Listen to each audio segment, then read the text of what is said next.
10 minute সময় হাতে থাকলে শুধুমাত্র এক বাটি সুজি ও কিছু সবজি দিয়ে খুবই সহজে আপনারা টেস্টি এবং হেলদি একটা টিফিন রেসিপি তৈরি করতে পারবেন, যেটা বড় থেকে ছোট সকলেই খুব তৃপ্তি করে খাবে। এটা দেখতে যতটা সুন্দর, এর থেকে অনেক গুণ বেশি হবে টেস্টি এবং হেলদি। মাই ট্রেডিশনাল কিচেনে আপনাদের সকলকে স্বাগত জানাই। আজকে আমি খুব সহজে বাড়িতে নোনতা সুজির রেসিপিটা তৈরি করে দেখাবো। সম্পূর্ণ ভিডিওটা দেখার মতো হলো। আশা করি আজকের ভিডিও দেখলে অনেক উপকৃত হবে। চলুন তাহলে রেসিপির দিকে এগোনো যাক। নোনতা সুজি রান্না করার জন্য আমি এখানে এক বাটি সুজি নিয়ে নিয়েছি।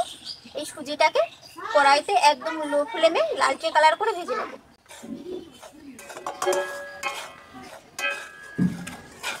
2 থেকে 3 মিনিট ভাজাতে দেখুন সুজিটা লালচে কালার চলে এসেছে। এখন নামিয়ে নেব। এখন নোনতা সুজি রান্না করার জন্য কড়াইতে সাদা তেল দিয়ে দেবো।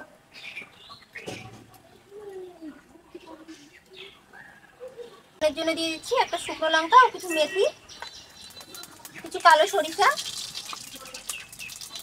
একটা কারি পাতা,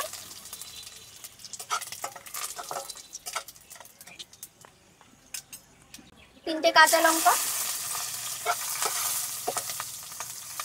এখানে দেখুন গাজর, বিনস, আলু ও ক্যাপসিকাম ছোট ছোট করে কেটে নিয়েছি। এখন এগুলো দিয়ে দেবো।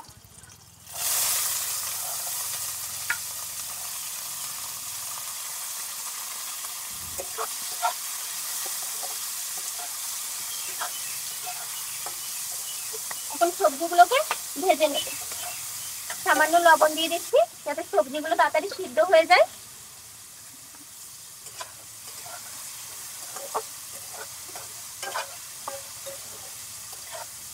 এখন লো ফ্লেমে ঢেকে ঢেকে সিদ্ধ করে নেব।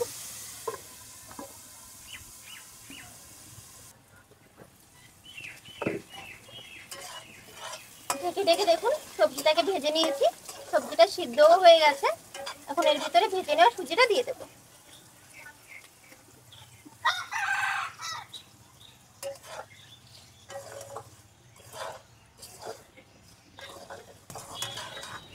সুজিটা দিয়ে 1 মিনিট মতো নেড়ে চেড়ে নিয়েছি। আর এখানে দেখুন এই বাটিতে এক বাটি আমি সুজি নিয়েছিলাম, সেই বাটির হাফ বাটি জল নিয়ে নিয়েছি। এখন সম্পূর্ণ জলটা আমি দেবো না, অল্প অল্প করে জলটা দেবো আর নাড়তে থাকবো।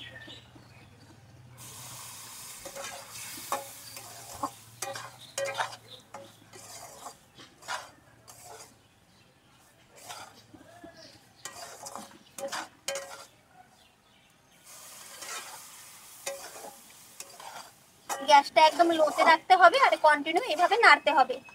সুজিটা ফোটা অবধি অপেক্ষা করব। আগে যেহেতু অল্প করে লবণ দিয়েছিলাম, তাই এখন আরেকটু লবণ দিয়ে দিচ্ছি।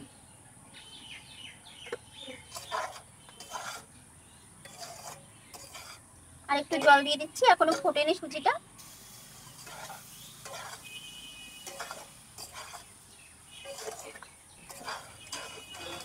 হাফ বাটি জল আমার পুরোটা লেগে গেছে। এক বাটি সুজিতে হাফ বাটি জল লেগেছে। এই দেখুন সুজির গাটা পুরো মিলে গেছে, সিদ্ধ হয়ে গেছে। এখন নামিয়ে নেবে। একদম ঝুরঝুরেও আছে দেখুন।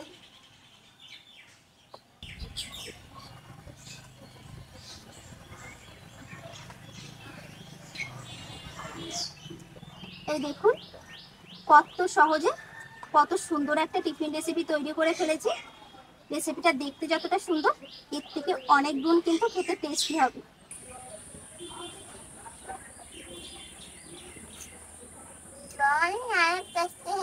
তাই ভালো লেগেছে? এই নাও। আপনারা যদি বাড়িতে এই সুন্দর টিফিন রেসিপিটা করে থাকেন, তাহলে কিন্তু এই রেসিপিটা খেয়ে বড় থেকে ছোট সকলের কাছে কিন্তু আপনি প্রশংসার পাত্র হবেন। এতটাই টেস্টি এবং হেলদি একটা খাবার এটা।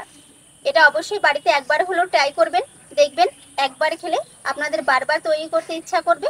আর আমার এই রেসিপিটা যদি ভালো লেগে থাকে, অবশ্যই লাইক, কমেন্ট ও শেয়ার করবেন। আর এরকম নিত্য নতুন রেসিপির ভিডিও পেতে আমার চ্যানেলটিকে সাবস্ক্রাইব করে আমার পাশে থাকার অনুরোধ রইল। আর সম্পূর্ণ ভিডিওটা দেখার জন্য অসংখ্য ধন্যবাদ জানাই। এই নাও তানু।